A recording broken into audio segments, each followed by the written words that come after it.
Hello everyone, praise be to God. Welcome to Speak Lord. Hello everyone, praise be to God. இன்றைக்கி நம்ம Abraham ஸ்டோரியை பார்க்க போகிறோம். Abraham story ரொம்ப பெரிய ஸ்டோரின்றதால இன்றைக்கும் கம்மிங் வீக்ஸ்லேயும் நம்ம பார்ட்டாக பார்க்கலாம்.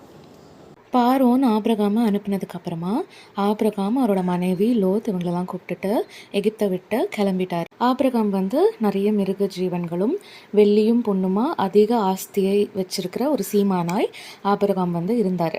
முதல்ல அவர் பிரயாணப்பட்டு வரும்போது தெற்கு பகுதியில் இருக்க பெத்தேல் மட்டும், அந்த பெத்தேலுக்கும் ஆயுக்கும் நடுவாக ஒரு பலிப்பீடம், ஒரு கூடாரம் போட்டு பலிப்பீடம் கட்டியிருந்தார் இல்லையா, அந்த ஸ்தலம் மட்டும் அங்கே வரைக்கும் அவர் போனார். கர்த்தரை அங்கே தொழுது கொண்டார். ஸோ அங்கே ஆபிரகாமும் அவரோட கூட வந்த லோத்தும் ஆடு மாடுகளும் அவரோட கூடாரங்கள் எல்லாமே இருந்துச்சு. அவங்க ஒருமித்து கூடியிருக்க அந்த பூமி அவர்களை தாங்க முடியாமல் இருந்துச்சு. அப்போ என்னாச்சுன்னா, அவர்களுடைய ஆஸ்தி மிகுதியாக இருந்தபடியினால அவர்கள் ஒருமித்து வாசம் பண்ண எதுவும் இல்லாமல் போயிடுச்சு. அவங்க ஒன்றா இருக்க வாசம் பண்ண எதுவுமே இல்லாமல் போயிடுச்சு. அதுக்கப்புறம் ஆபிரகாமுடைய மந்தை மீட்பருக்கும் லோத்தோட மந்தை மீட்பருக்கும் வாக்குவாதம் நிறைய உண்டாச்சு.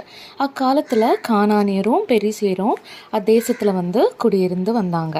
ஆபிரகாம் லோத்தை நோக்கி, எனக்கும் உனக்கும் என் மேய்ப்பருக்கும் உன் மேய்ப்பருக்கும் வாக்குவாதம் வேண்டாம், நாம் சகோதரர், அதனால் இந்த தேசமெல்லாம் உனக்கு முன் இருக்கிறது இல்லையா, நீ என்னை விட்டு பிரிந்து போகலாம், நீ இடதுபுறம் போனால் நான் வலதுபுறமாக போகிறேன், நீ வலதுபுறம் போனால் நான் இடதுபுறமாக போகிறேன் அப்படின்னு சொல்லி ஆபிரகாம் லோத்துக்கிட்ட பேசுகிறாரு.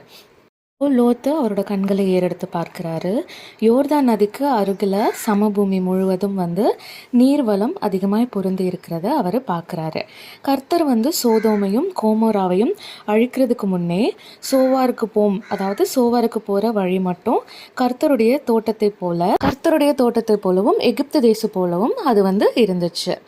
அப்போது லோத்து யோர்தானுக்கு அருகில் சமபூமி முழுவதையும் தெரிந்து கொண்டு கிழக்கே பிரயாணப்பட்டு போனார். இப்படி அவங்க ஒருவரை விட்டு பிரிந்து போனாங்க.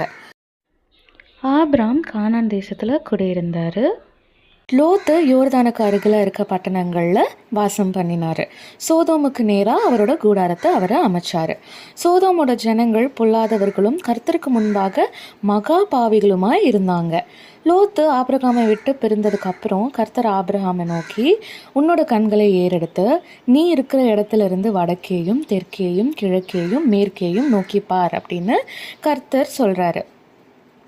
நீ பார்க்கிற இந்த பூமி முழுவதையும் நான் உனக்கும் உன் சந்ததிக்கும் என்றென்றைக்கும் இருக்கும்படி பண்ணுவேன் அப்படின்னு சொல்கிறாரு.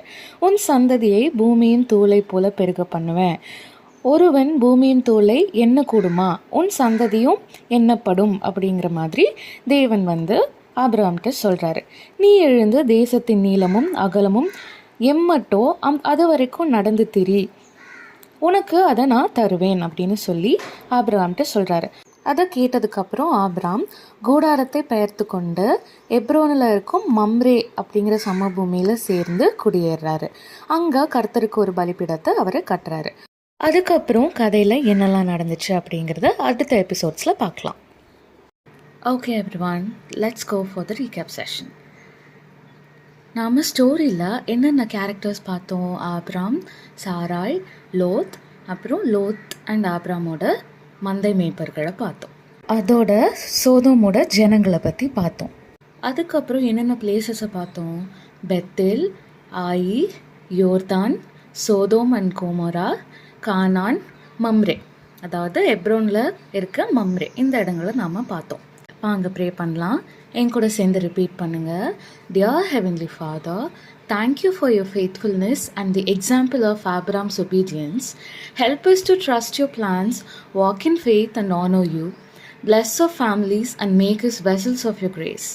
Amen. Bye bye everyone.